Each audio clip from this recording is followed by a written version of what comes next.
লা ইলাহা ইল্লাল্লাহু মুহাম্মাদুর রাসূলুল্লাহ। আল্লাহ বাদ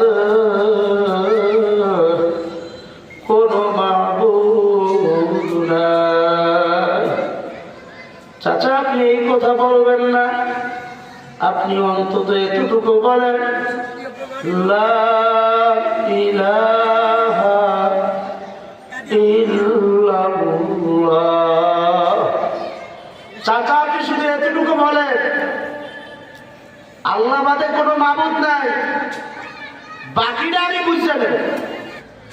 রব্বুল আলামিন ডাক দিয়ে বলছে, নবী গো, ইন্নাকা লা তাহদি মান আহবাবতা ওয়ালাকিন্নাল্লাহা ইয়াহদি মান ইয়াশা। নবী গো, আপনাকে আমি দারোগা হিসাবে পাঠাই নাই, আপনি চাইলেই কাউকে হেদায়েত করবেন, ব্যাপারটা এমন না। আমি মাওলা যাকে চাবো তার গলায় শুধু হেদায়েতের মালা পরাবো। হেদায়েত সম্পূর্ণ আমার কাছে, এটা আমি যাকে চাবো। ইন্নাকা লা তাহদি মান আহবাবতা ওয়ালাকিন্নাল্লাহা ইয়াহদি মান ইয়াশা। আমি মাওলা যাকে চাবো তার গলায় পরাবো, আপনি চাইলে কাউকে হেদায়েত করবেন, ব্যাপারটা এমন না। অভিবাদন হেদায়েত যেখানে পাওয়া যায় সেখানে কিন্তু আশাও লাগবে। আগুনের কাছে না গেলে আগুনের গরম গায়ে লাগবে না, বরফের কাছে না গেলে বরফের ঠান্ডা গায়ে লাগবে না। ঠিক তদ্রুপ আল্লাহ ওয়ালাদের কাছে না গেলে,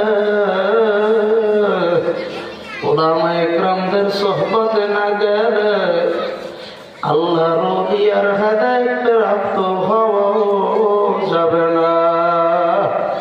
সোহবতে সালেহ তারা সালেহুনা, সোহবতে তালেহ তারা তালেহুনা, সোহবতে বা এক জবানা উলিয়া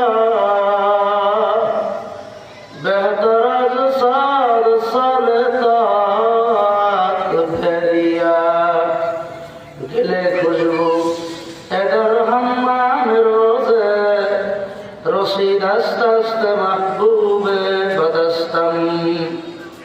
মাটির চাকাকে জিজ্ঞেস করে, মাটির চাকা, তোমার ভিতরে এত সুন্দর ঘেরান, এত সুন্দর ঘেরান আসলো কোথার থেকে?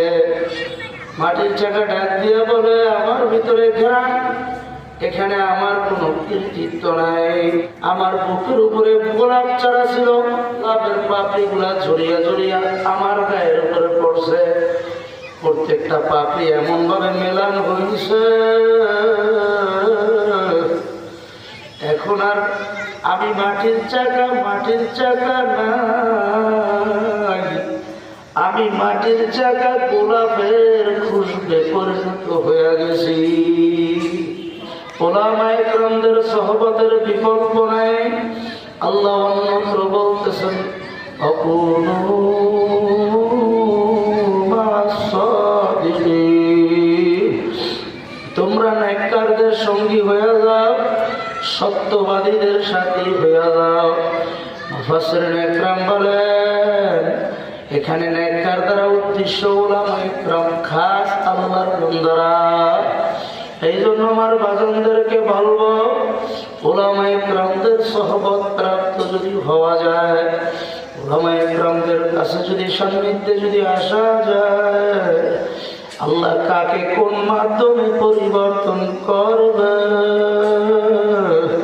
বাজান কিছুই কিন্তু বলা যায় না। আমি যে আয়াত তিলাওয়াত করলাম, ইয়া আইয়ুহাল্লাযীনা আমানুত্তাকুল্লাহ হাক্কা তুকাতিহি ওয়া লা তামুতুন্না ইল্লা ওয়া আনতুম মুসলিমুন। মুসলিমুন, যারা নাকি ঈমান নিয়ে আসছে তারা যেন আমি মাওলাকে সবচেয়ে বেশি ভয় করে। কারণ বাজান মাওলার ভয় যে আল্লাহর বান্দা বান্দির মধ্যে আসবে, ওই আল্লাহর বান্দা বান্দি কখনো গুনাহ করতে পারে না।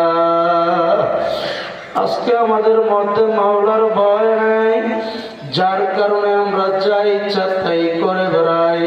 সব সময় শুধু গুনাহ আর গুনাহ। গুনাহ মুক্ত জিন্দেগির জন্য তাকওয়ার বিকল্প নাই। তাকওয়া হইল মাওলার ভয়ে গুনাহ ছাড়িয়া দেওয়ার নাম। আল্লাহর ভয়ে গুনাহ ছাড়িয়া দেওয়ার নাম কি? তাকওয়া।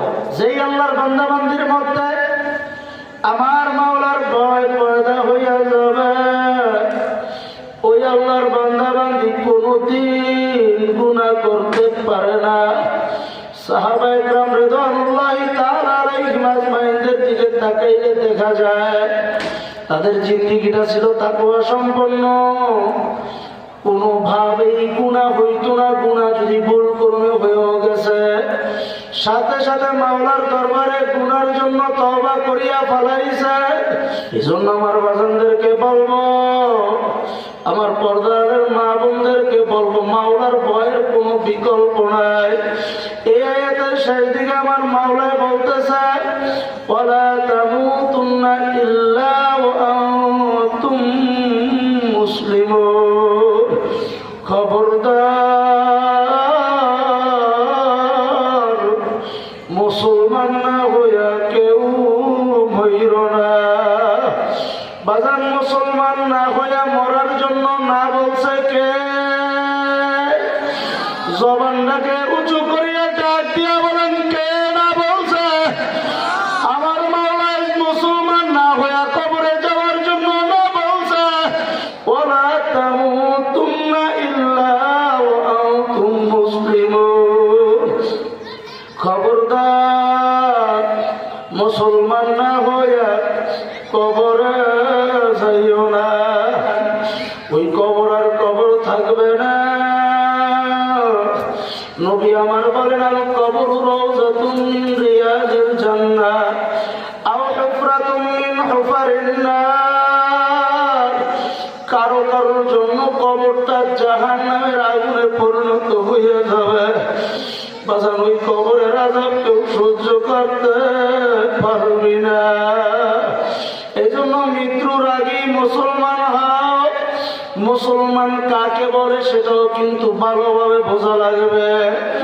মুসলমানি বোধ করদন হাদান এনানে কদ বদস্তে কাজদাদা সফর দাম তুমা আখশরা তুদানি হিসাবা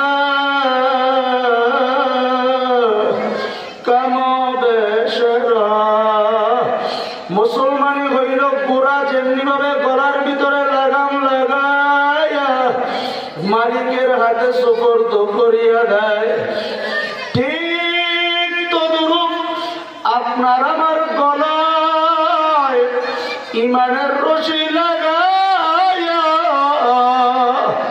কালিমার রশি লাগাইয়া আল্লাহর রসুলের হাতে সুপর্দ করিয়া দেওয়া, এর নাম হইল মুসলমানি।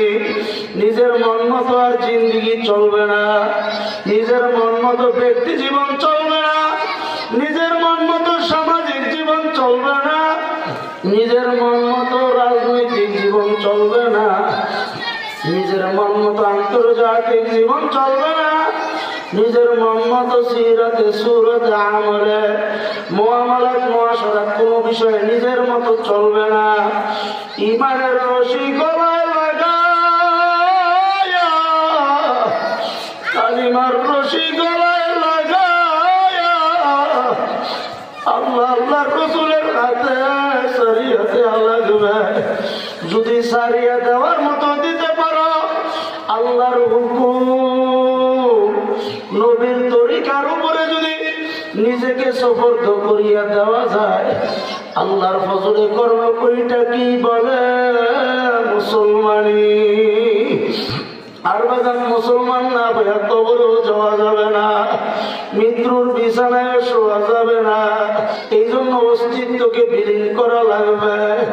बिठा दो अपनी हस्ती को अगर कुछ मर्तबा चाहो कि दाना खा के मैं मिलकर गुले गुजर होता है।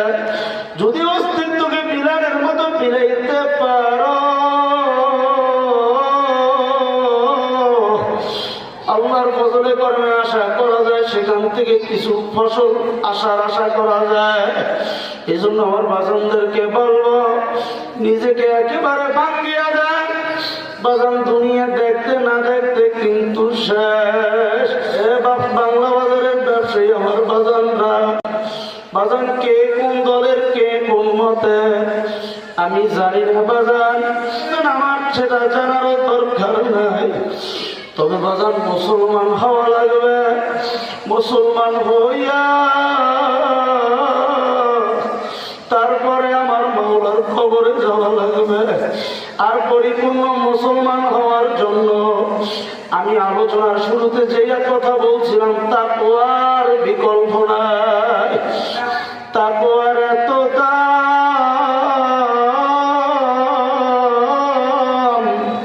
তাকওয়ার যারা তাকওয়া অবলম্বন করবে তাদের ব্যাপারে বলতেছে ومن يتق الله يجعل له مخرجا ويرزقه من حيث لا يحتسب। যারা খোদা বিধি অর্জন করবে তাদের যে কোনো সংকট আমি মাওলাই কুদরতি ভাবে ব্যবস্থা করে দেব।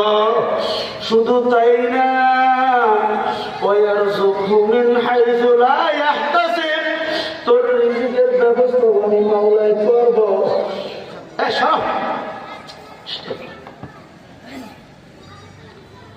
তোর রিজিকের ব্যবস্থা আমি কুদরতি ভাবে ব্যবস্থা করব।